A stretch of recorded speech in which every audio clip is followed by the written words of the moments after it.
Hello and welcome to this campaign overview of Mythspeaker. In this video, I want to provide you with a general plot overview of this adventure path, the good and not so good these books offer, and give you a few pointers on how to prep running this mythic story. This video is for all the GMs who are curious about Mythspeaker, but would like a little bit more information about it before diving into the adventure path. This video is not a review or a scene-by-scene guide to the entire AP. Needless to say, this video is filled to the brim with spoilers. If you are currently playing a Mythspeaker campaign or will be a player in one soon, stop this video now and go play some mythologically inspired games. I heard those Hades games are really great. With that being said, let's dive right into this campaign overview of Mythspeaker. Let's take a look at the most important plot beats that occur across the 3 books of this adventure path. In Acropolis, Pyre, the story begins with the player characters gathered in the city of Balax. Sponsored by Terpsime, they join the funeral games that are organized in honor of the local hero Dentolneon. He was not a hero god, but if the act of myth-speaking would still work as it used to, he would have probably joined their ranks. Alas, hardly any new hero gods appear these days, a matter of great concern to the people of Balax and beyond. However, these funeral games are held to honor the spirit of heroism in friendly competition. During these games, the player characters meet a large number of NPCs in the form of other competitors, including a group that will become their rivals for the rest of the campaign. Between the various games, including such things as sardine fishing and high-speed amphora rolling through the streets of Balax, the heroes also help out civilians by dealing with bratty scamps, saving sailors from revolutionary octopi, and exorcising a vengeful ghost from a fellow competitor's home. At the end of the games, during a beautiful ceremony where the victors are crowned and the ghosts of the departed are guided towards the afterlife, a meteor soars over Balax and crashes onto a nearby island. Embers falling from it incite rage in the ghosts, and though the heroes can soothe them, the rulers of Balax organize an expedition to the meteor's crash site to further investigate. What the characters do not know is that this meteor is a war shard of Gorham, the god of war who fell during the gods' reign. Gorham, along with Gosrae, defeated the titan Sange long ago, and her body slumbers beneath the islands of Iblydos. With one of her old foes destroyed, Sange now stirs in her sleep, the mythic power emanating from her about to run rampant all through Iblydos. The player characters sail to the island of Euphrae, where they find a shrine to a long-dead hero god disturbed, but also the remains of what crashed down here. In an epic encounter with mythically powered creatures, the player characters attain their own mythic awakening and become the first new hero gods in a very long time. Back in Balax, these fledgling demigods get their first chance to use their newfound might. While they were investigating Euphrae, a steno called Pathfinder had already claimed the war shard from the meteor crash site and heard the voice of Sange. Acting as her prophet, Pathfinder has moved through Balax and uses his own magic to have old rivalries become violent, havoc slowly spreading through the city. It's up to the new hero gods to save Balax and make sure it does not burn down in embers of fire and rage. The second book, Death Sails on a Wine-Dark Sea, starts roughly 1 week after the player characters saved Balax and acquired their mythic powers. Ever since the appearance of the meteor, the latent mythic energies of Iblydos have been amplified, and all over the islands, monsters rouse and creatures are changed. On top of that, the mythic power of the heroes seems unstable, and they have to find a way to control it, or become a danger to themselves and everyone around them. The solution to this might be found in the wisdom of a sphinx residing on the Isle of Zaktylos. within the ruins of the once glorious city-state Pol Zamni. Here, the would-be hero gods find the Sphinx Neshkefru, who is willing to share her knowledge if the player characters can tell her which 4 dooms came to Pol Zamni. The answer to the question is found on the island, and after overcoming many challenges, Neshkefru shares with them that the only way to learn to harness their powers is to seek out the souls of the hero gods that came before them in the Iblydosi underworld of Amneros. In order to survive such a voyage, the heroes need to find divine ambrosia and drink it, and require a temple for their worshippers whose prayers can guide them back to the lands of the living. The location of such a temple can be revealed by standing on the peak of a mountain and speaking with the wind itself. After completing each of these deeds, the heroes can finally set sail into Amneros to seek the guidance of the spirits of the dead. Time works differently here, and the player characters know they need to hurry and find souls of legendary hero gods to teach them about what it means to be blessed by myth and how to wield the power that has been bestowed upon them. Here, they also learn of the threat Sange poses as she stirs in her slumber, and that a weapon called Acropolis is the only thing that can stop her. The heroes need to exit the underworld and use their new control over their powers to stop the return of the Titan. Emerging from Amneros, the party returns to their temple, where they defend their worshippers from servants of Sange in this book's finale. The events of this campaign's final book, Titanbane, start a few days after the end of the second book. Sange becomes ever more restless as her cold works to have her rise from her sleep. The new hero gods know they need to find Acropolis, and so they set sail on the now wild and roaring ocean waters, looking for clues to where the weapon rests.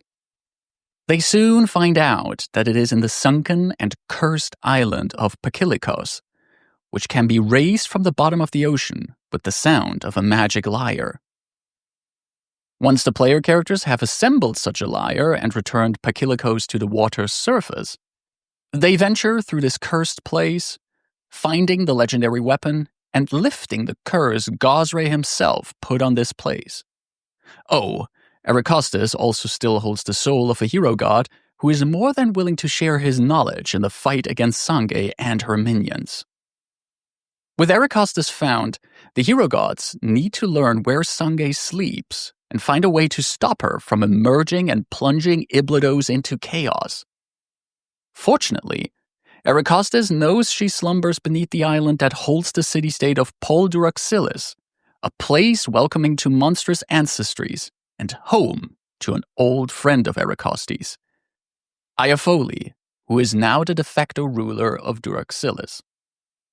She tells the party that ever since Sange started to stir, the wilderness beyond the city has become even more unsafe and dangerous. On top of that, factions opposing her rule have formed within the city, secretly supported by the prophet of Sange, Pathfinder.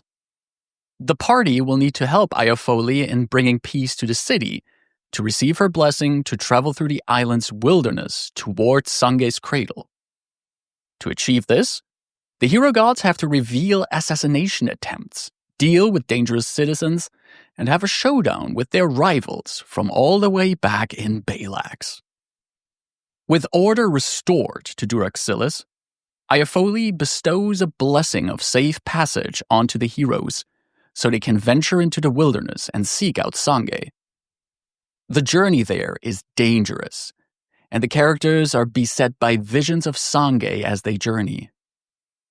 These visions hold insights into Sange's past, but also her current state of mind.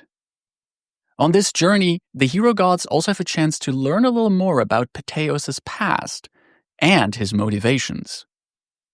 In order to descend into Sange's cradle, the fledgling hero gods have to perform truly mythic deeds, convincing a naiad to redirect the flow of her waterfall, which will cause a gigantic stone ox to wake from its slumber just so the hero gods can climb on its back and steer it into the ocean. Once they have shown this proof of their might, the player characters descend into Sange's cradle and work their way to their final showdown with the prophet Pathfinder. Here, they will also decide the fate of Sange herself. Will they destroy her using Acropolis, subdue her, or even befriend her and settle on terms that allow Sange to roam Iblydos in a way that will not create more chaos? Only these new hero gods can choose the fate of a Titan.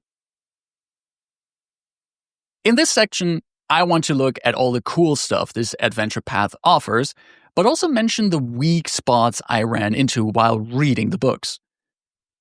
Again, this is not meant as a review, and more as a way for GMs to gauge if this campaign will be interesting for their group. It's likely that some of the issues I have with this AP are not a problem for your specific table, but I do want to mention these points to help you make an informed decision. Let's start with the things that need some tweaking, improvement, or a bit more attention, in my opinion. First off, this adventure path does a poor job at establishing the villains of the story. Pathfinder, a steno who becomes a kind of prophet for the Titan Sange, gets little to no spotlight within the first two books, and only takes up a prominent role approximately halfway through Book 3. The players would be forgiven if they think that their rivals in the form of Aki, Olshuk, and Simone end up becoming the major villains, considering that they get way more attention than Pathos ever does. While I do enjoy that the rival team remains a returning group of antagonists, I think the adventure path should have dedicated more scenes to Pathos and his ploys to help Sange awaken. You might introduce Pathos as early as Book 1 as a visitor to the funeral games seeking inspiration for new odes and songs. In Book 2, Pathos could already join up with the rival band of Aki, Olshuk, and Simone and have some more run-ins with the adventurers. Finding ways to introduce Pathos earlier and give the player characters chances to get to know this foe will, in my opinion, significantly improve the final showdown in Book 3. Next, it's important to know this adventure path loves to use subsystems. It seems to be a trend in recent APs to lower the number of combat encounters and make more use of various subsystems like chases, influence, and research. I think it's great to show these elements of the rules, and I like to use them here and there. However, Mythspeaker likes to use a lot of subsystems. The first chapter of Book 1 is basically nothing but subsystems used to model the various competitions during the funeral games. While I don't think any of these subsystems are necessarily bad, I think some groups might get exhausted by everything becoming a mini-game. If you want to run the AP as written, it's a good idea to read ahead, check which subsystems are used, and be transparent towards your players whenever one is being used and how they can win it. My final issue with this adventure path is a lack of mythic combat encounters in Book 2. While the book contains a good number of mythic deeds, which I think are all great chances for the players to describe impressive mythic actions of their characters, the book has not a single fight with a mythic creature, unless I missed something. There are some creatures that feel like they should be mythic, like the Hydra in Chapter 1 and perhaps an encounter with a giant mythic bee in Chapter 2, but as written, there seems to be no fight with a creature using mythic rules. Fortunately, adding the mythic template to a creature is pretty easy, so you could spice up some encounters. Alright, these are the weaker parts of the AP, but what about the good parts? Well, Mythspeaker has a lot of stuff I really enjoy, and perhaps it's exactly the kind of stuff your table will enjoy too. The choice to make a low-level mythic AP is, in my opinion, really great. And I think adding the mythic rules to low-level characters gives players unfamiliar with these extra rules more space to get used to them. High-level characters in Pathfinder already come with a lot of rules, powers, spells, and other features, and adding mythic rules to that only further complicates them. Adding the mythic rules to low-level characters is a more gentle learning curve, Additionally, the from zero to hero feeling of seeing your low-level character coming into their power really adds to the themes of the adventure path. Iblydos is also an interesting and quite frankly underrepresented region of Golarion. The fact that hero gods are generally more important here than the core deities in the Inner Sea region makes this a very different society, one that is heavily affected by the death of Eredin, the end of prophecy, and thus, potentially, the end of the myth-speaking necessary to awaken the mythic destiny of new hero gods.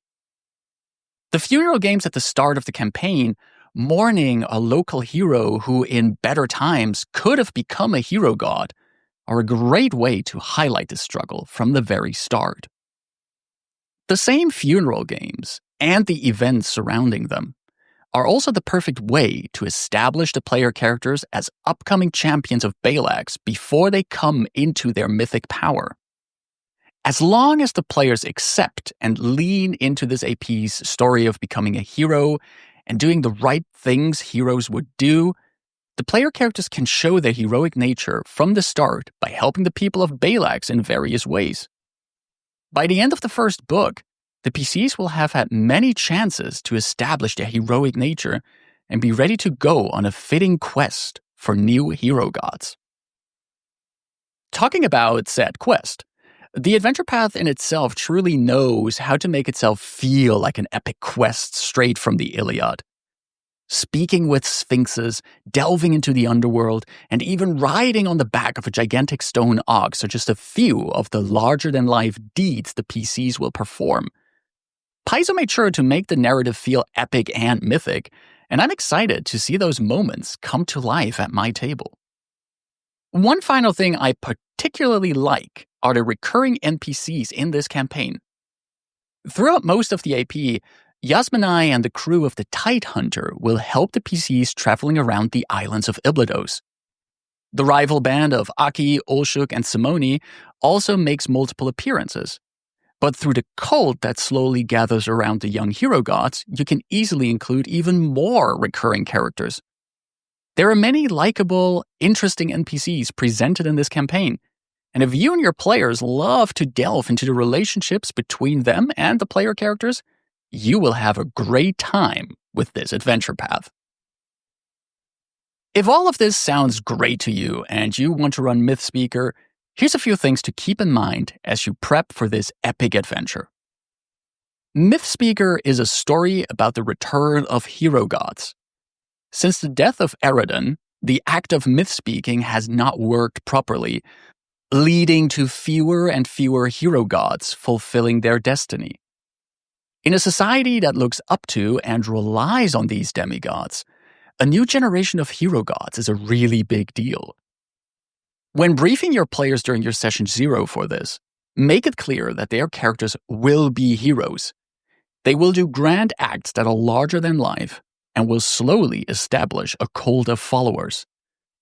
Generally speaking, these heroes should want to do good. The characters can still be flawed, and overcoming temptation, sin, and their own inherent character flaws are part of many heroic tales. But at the end of the day, the characters should want to do good and help the people of Iblydos. Since this campaign uses the mythic rules, it is logical to read up on those rules as featured in War of Immortals and ask your players to do the same. Player characters will not start with a mythic calling and other mythic rules, but will attain those by the end of Chapter 2 of Book 1. You could already ask your players to look at the various mythic callings and see which one would fit their character best.